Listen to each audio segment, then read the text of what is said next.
for watching our podcast. Here at Spear Consulting, our services include business strategy and human resources consulting. In HR, we offer executive search, executive coaching, and work psychology consulting. Please visit us at spiritmco.com, where we fulfill our clients' dreams virtuously. Enjoy your show. I love that. So, the $1 million question for this podcast is, where does business and virtue intersect for you, Ray? I think they're not mutually exclusive, but there is, in order for you to run a successful program, and no matter what your business is, you need both in order to last. You need individuals of high moral standards, high moral character, in order to grow a business to a point where it's something that other people will gravitate towards, because people move towards movements. And if you can create a movement within your organization or within your business, I think that's always the important thing to do, and that's what I inspire to do. Amen. And I think, your story clearly encapsulates that so clearly. So yeah, you nailing it on the head. The other thing that I wanted to talk to you about, Ray, is that like you've had to deal with, as you mentioned, with drug addictions. That was just a part of your upbringing. Now, as you continue to progress in as an executive in operations, the amount of accountability and stress can only continue to rise. And Yes. Oftentimes we try to find ways to cope with that stress. And some of us are a lot more successful in finding more productive outlets for that, whether that be, prayer, dieting and exercising, family life, etc. But some people, unfortunately, get trapped and ensnared in drugs and alcohol that only continues to really harm their careers. So having to kind of like live in that lifestyle, what have you learned about living in a lifestyle of drugs and alcohol that could, I guess, really like help lift up other people from your own story? As far as drugs and lifestyle, how can one cope with it? Understand that So wait, sorry, let me just, so it's like you had to grow up, like that was a lifestyle that you grew up in. So this is something that you're very familiar with at this point. Now, Yes. Some people may find themselves as like, business executives, etc. If you're in the working world and you're coping with the stress and all of a sudden you find yourself like living now in that lifestyle, and this is not something that you're comfortable with. Because if you also think about like the pandemic, I mean, there's been more mental health cases that have been spiking up during this time, that I would imagine that a lot of people may not kind of like, they find themselves in this, but this is not something that they're used to. And so I'm just saying, you having almost like expert level now, having dealt with the life of this, I'm just kind of curious, like what coaching that you could give to other people that may find themselves living in that situation presently. Living in a situation, and is on the business side or on the addiction side? On the addiction side. I'm just giving the analogy to other business professionals that may be dealing with that didn't grow up again in kind of like the upbringing that you came up in, but now like because they've been coping with all the stress of the pandemic or success, etc., and now they find themselves whether in some form of addiction. Well, I would tell, when dealing with individuals going through addiction and dealing with addiction in general, you need to first make the decision that you want to change. Because until you make that decision that you want something different, anyone's effort or anyone's time will be, not spent, doing the better things that they could be done, because a lot of it is part of that person has to make that decision. You have to make that decision to want to do better, to want to live better. A lot of times people don't get there till they hit rock bottom. And that's where I would say I would come in as far as safety net. But even still, I've learned that you need to understand people. Think about it from their perspective. what got them to the point where they were at. And then if you're thinking about yourself, what got you to this point? There was a couple of different events that led up to this, and it could go far as back as your childhood. Because for me, my issues were for adverse childhood experience, and similar to my mother. A lot of the times with addiction, we're running from something. We're trying to ease the pain of something. We're trying to ease the pain of the situation, the stress of the situation. We're running from something. And that's not typically how you want to handle your problems. Most people will tell you to handle them head on. Some problems you can handle head on. But um, understand where is it coming from. You got to kind of at least kind of find the root of your issues. Because what makes you you typically is the reason why you do the things that you do. So in my mother's case, she had been through a lot of things as a child. She had been verbally abused, physically abused, molested, all that kind of stuff. And so that was pain that she was dealing with. And seeing me in my life and the things that I've been through and the times I have had struggles with addiction is because of the pain that I was trying to numb myself to. And you got to feel it. It's necessary to go through it. You got to feel that pain. In order to work through it, you got to first identify it and know what it is. And then for a lot of people, this, for me, give you an example, ACE. I'm not sure if you ever heard of ACE scores. Adverse childhood experiences. There's a study done back in the late 90s, early 2000s by Kaiser Permanente and the CDC, where they rate you from 1 to 10 on your trauma score in a number of different traumas that you've been through life. Verbal abuse, you get a score, you get a point. Altercations with officers, before this is all before the age of 18, you get a point. Separation from parents, you get a point.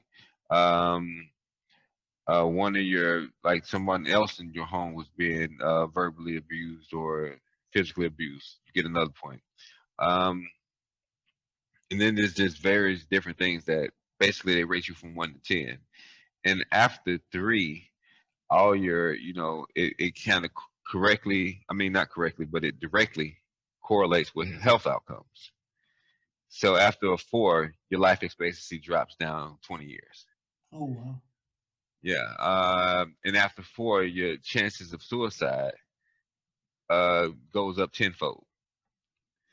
And so it's these various different things, that traumas that you experience in your early childhood that shape you into the person that you become. Because a lot of things that we went through during these times, if you're a childhood, you weren't even fully developed. So you might have missed a developmental point in your life because you were dealing with the trauma. And your body didn't fully develop in a particular region in your mind or in your physical body. Because kids who have higher ACE scores have low impulse control. And for me, one of the things that I used to do that directly correlate with my ACE score is that I created crisis when there was none, because that was the lifestyle in which I was used to living.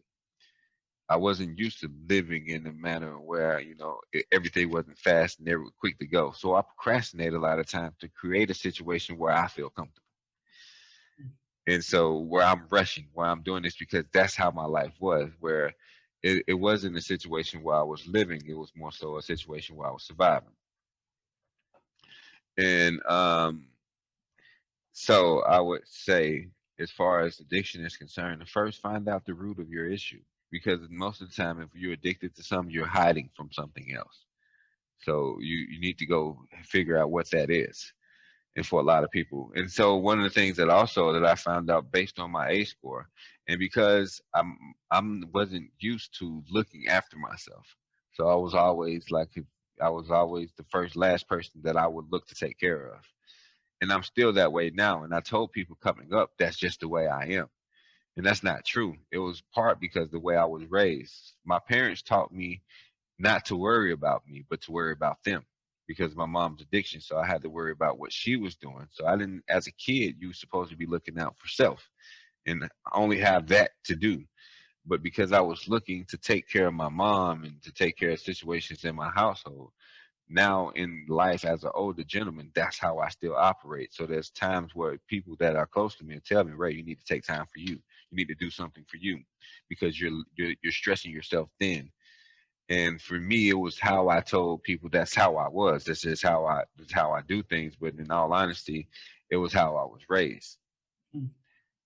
And so it's these various different things to get all the way back to addiction that you might want to delve into. And it's unfortunate because a lot of people don't have time for this type of introspective, you know, I guess what's the word what I'm looking for? Just Reflection. mm, So it's I've been lucky to have this opportunity to reflect, and then I get to talk about my life every day. Other people don't get to do that. And it wasn't until I was always one to be vulnerable because I realized through self disclosure people become close, and I wanted to be close to people. I wanted to, find friendship where others didn't. So that was just been my approach at things, and understand that addiction is a disease. And as we tell addicts, don't go into your mind by yourself. mm, So take somebody with you. So if you know that you don't always make the best decisions, take somebody with you. If you there's a person that you know is a little bit smarter and makes better decisions, ask them the same question you ask yourself: should I do that? And then if you're encouraged by those people that then maybe you might need to change who you hang around with if they encourage you to do the things that you don't necessarily need to do. But it is what it is in a sense. well, Sorry about that. If that was very long winded. no, I think you nailed it and offered a ton of helpful and tangible advice for people that are in that situation. Yeah, because to your point, like you can go to all the Alcoholics Anonymous or Adult Children of Alcoholics or Al-Anon meetings that you want, but until you admit the fact that you've got a problem, that there's not much help that can be. And then also, growing up myself as an adult child of an alcoholic, I really Ray, you're like a man after my own heart, and that definitely recognize kind of like those same patterns in myself of wanting to basically like play Jesus to other people in your life when you're so focused on other people that you're not focused on yourself. So I appreciate your willingness to share in that regard too. So now Ray, and then the last thing that I wanted to comment on that just as you were sharing your story about and your insights around addictions was like just kind of like tying it back to what you had previously said, which is like your suffering is not your identity. But it's like the other thing is like I guarantee there's no way that when you were a kid growing up in that environment that you would have ever thought about sitting in the seat that you're sitting in right now. So again, unless you were willing to go through that and just keep on persevering, which is another virtue, perseverance, that you wouldn't be in the position that you're in today. So thank you for persevering because your story is going to inspire and change so many people's lives as well. So Ray, at the end of your career, what do you want to be known for? I'm sorry, Ray, you're on mute. I'm sorry. How I would want to be known when at the end of the day is for the people I helped. Mm, I want to be known for Ray has always set out to make the world a better place, not just himself, but for everybody who's in it and who he encounters and things like that. I want that to be my legacy. That I, I'm I had been told that I don't imagine big enough. There's a crisis of imagination as far as I'm concerned. Um, because I didn't think about how much of I guess, a factor for change I could become as one individual. mm, And I'm finding out more now that I need to think bigger than ever before. Because I didn't think this big. I didn't think it was going to become this. And but if I think big as I think, I want to think. I want to be known for changing the world, and not just in the sense of a beauty pageant. Oh, I want to make the world a better place. No, but actually, like, um, like I don't know, with data, like quantitative, like you can something that you could also that you can see all the things that I've accomplished. And I don't want to accomplish them just because I want to be special in that way. But I know that, but the things that I want to accomplish, a lot of people will be helped. The world will be affected, and it will be a better place in general. So, if anything, I would want that to be my legacy. That I've always looked to help. I've always looked to be of service and to try to change someone else's situation from good to bad, well, from bad to good. Anyway, from bad to good, good to bad, bad to good. Yeah. Well, my brother, my own children have to battle with addictions through a divorce, and so I would just tell you, Ray, that you just us watching the movie. That's where I was saying that you had us in tears. That's really that I think it opened their eyes to being able to see kind of like the two different lifestyles that they live in. I know that's impacted them, and so you're doing it. Like you're definitely helping people to be able to take away just the knowledge around what people have to go through as well. So, brother, you are such an inspiration, and just was so excited to be able to spend this time with you and get to know you. So, Ray, how can people get a hold of you or find out the projects that you're working on? Well, for all the individuals who felt inspired by the things that you saw in the movie and the things that you heard about my story, I would like for you all to join me and as a almost like a village. You all guys are my village, and for everybody that will see this and hear my voice, I want you all to join me. And the way in which one can do that, I have a foundation, Ray Safety Net Foundation. Is www.raysafetynet.com. I'm on Instagram as Ray McBay, RayMcBey, as a BAYBEY. At McElrathbey on Twitter and Facebook at Ray McElrathbey. Feel free to contact me, and like I said, I'll try to be of service to anyone I can help.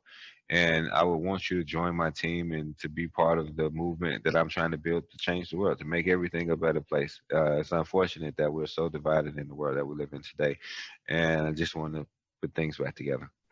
I love it. Well, we'll also share this information as well when we post out the episode. And Ray, again, so honored to be able to have you on the show. Thank you for being with us today. No, I appreciate you having me. It's been a process, because I will tell people 2 years ago, I wasn't in the position I'm in today. Yesterday, I wasn't in the position I'm in today. So understand that in time, like if time is one thing we know will continue to go on. Like you if you persevere, is that one of your virtues? If you can persevere, if you can strive to be different, in time you'll be recognized for all the things that you went through. It might not be, immediately, because for me, it's this it to have this recognition at this point. It's been a long road, and I've been many nights I've cried in the dark, and asked God for guidance and ask God to bless me and just ask for forgiveness for some of the things that I've done in my life. And so just know you don't have to be perfect in order to make it, and you don't have to make it in order to be perfect. So just continue to strive to be the best you, and that's what I continue to say. And you can take this quote: in order for me to be free, I have to be me, and you can only be the best version of yourself, and nobody can do it better than you. So just try to do that, and that's if you're living right, hopefully. Very good. Well, I love it, Ray, and thank you again. Such an inspiration. Thank you, my friend. Thank you. Thanks for having me. I look forward to being in contact with you, and hopefully we can change the world together. Amen. Thank you, sir. Amen.